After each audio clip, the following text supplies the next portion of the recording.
this computer. Okay, moving to.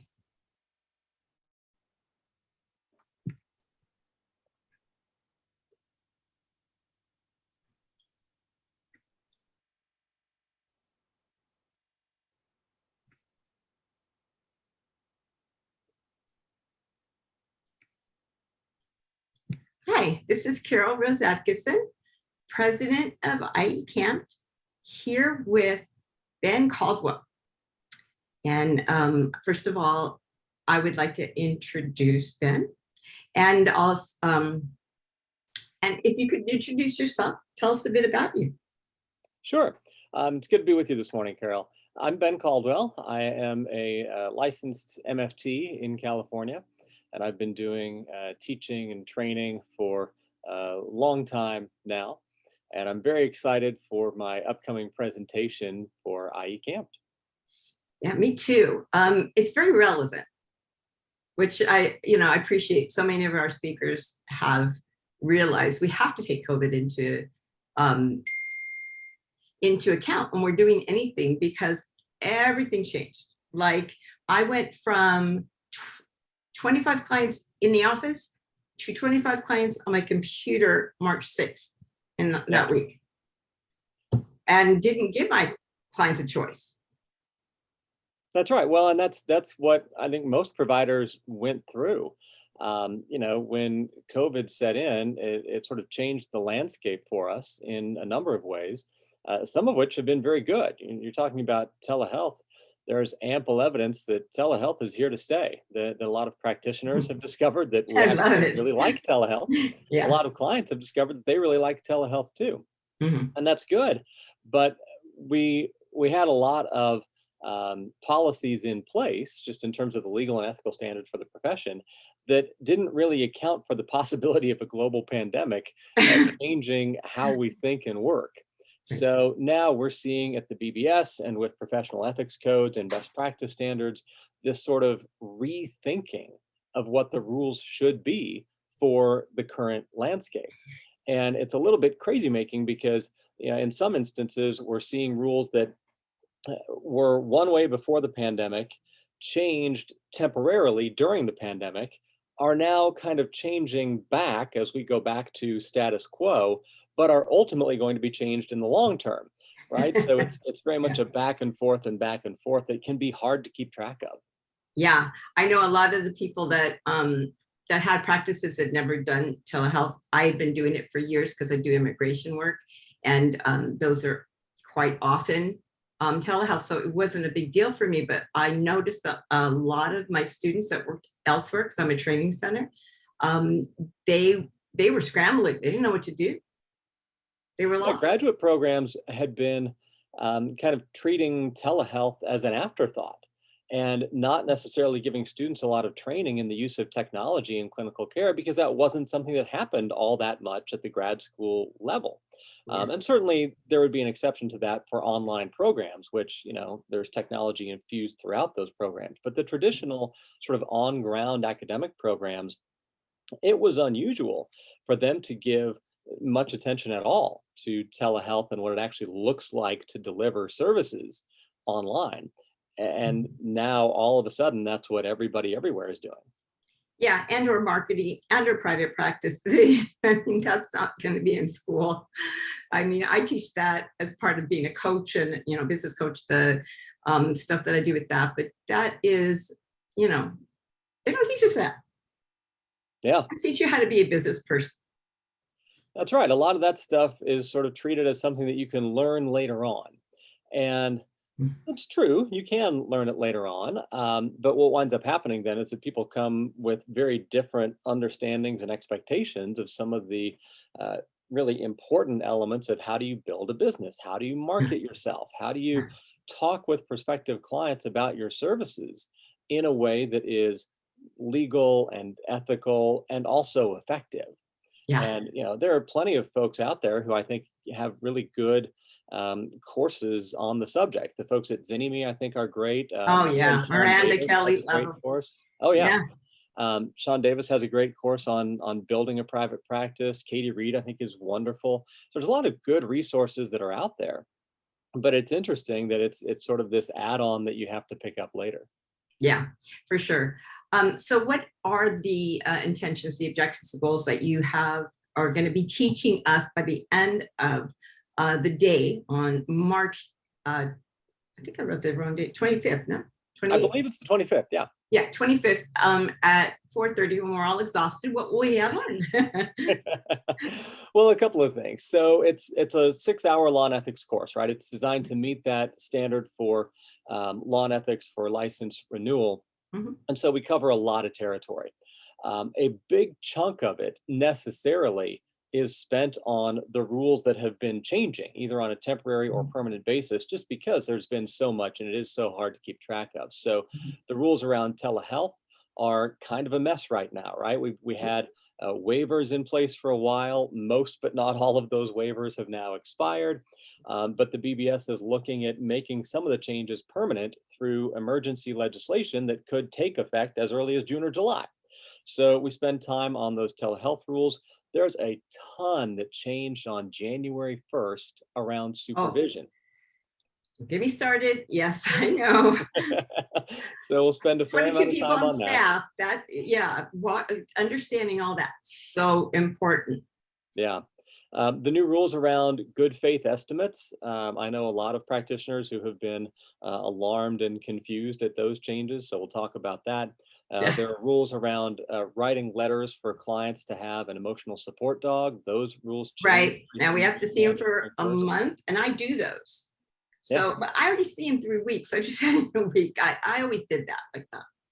But that, yeah, there's so many changes, and those laws, they're big. There are a lot of big changes this year. Yeah, there are some years where, there are some trivial changes or kind of tinkering around the edges. These are ones that are impactful on day-to-day practice when we look at how we're using technology, how we're doing supervision. Some folks don't write ESA letters and some folks do, but there's just, GFEs apply to pretty much anybody in private practice. And there's been a lot of confusion about those. So we'll spend a lot of time talking about those changes in standards.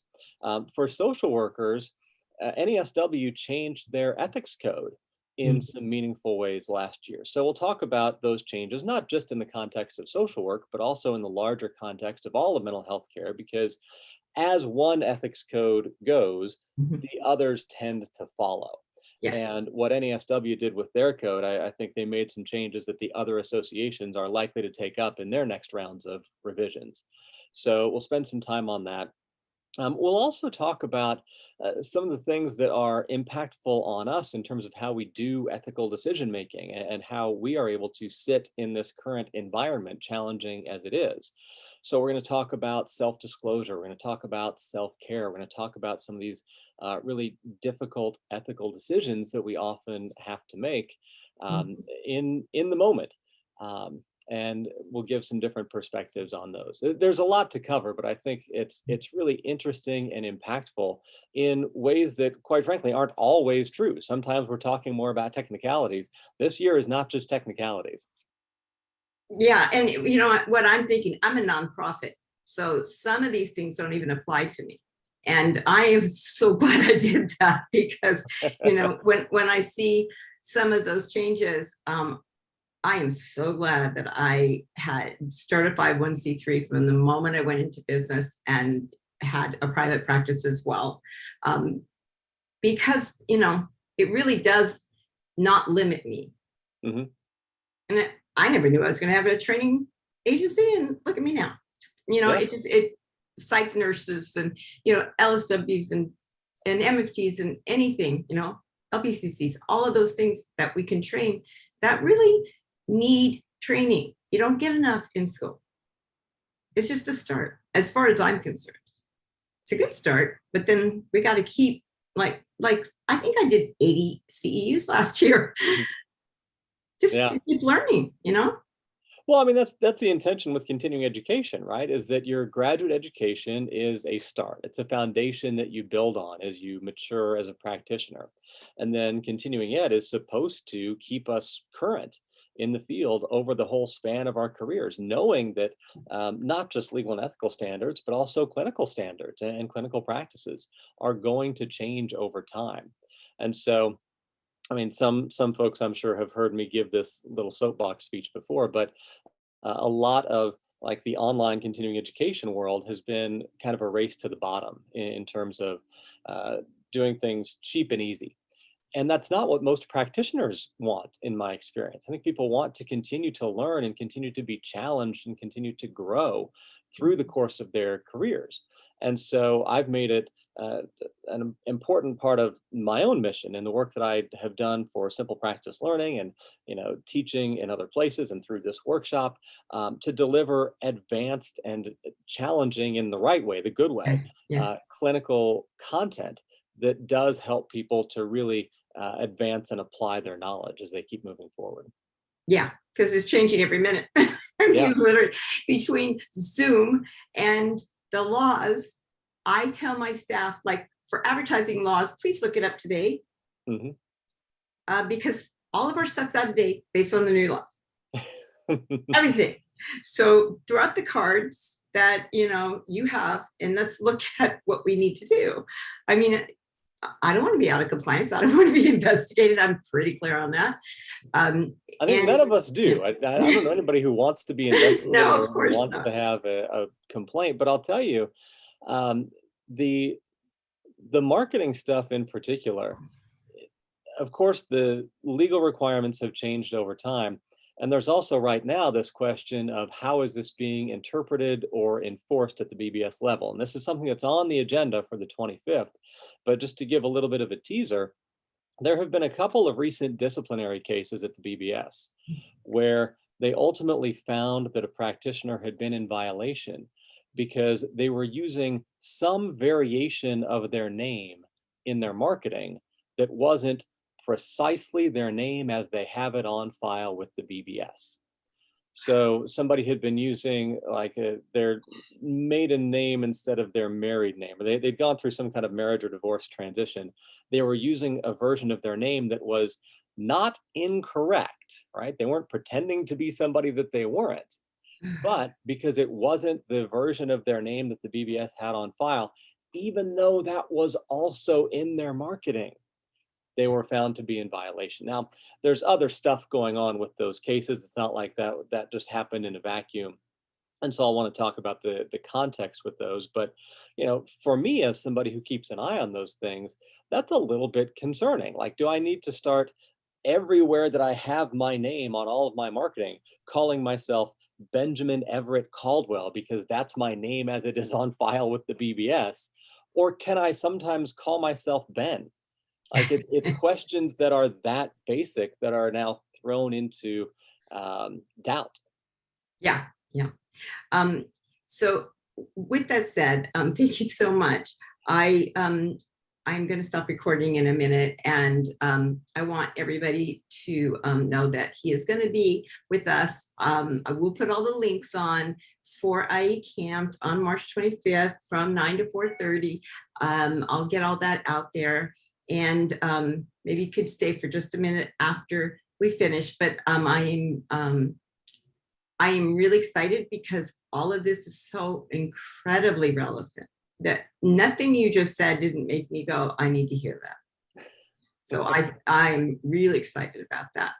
Well, good. I'm excited too. I can't wait for the 25th, and I know there are some folks in your chapter who it's been a couple of years since I had the chance to sit with you all, so I'm really looking forward to it. Yeah, and we do webinars because ours is over 100. So we'll turn on the cameras for a few minutes, and then you'll do your thing. So with that said, thank you so much. Thank you.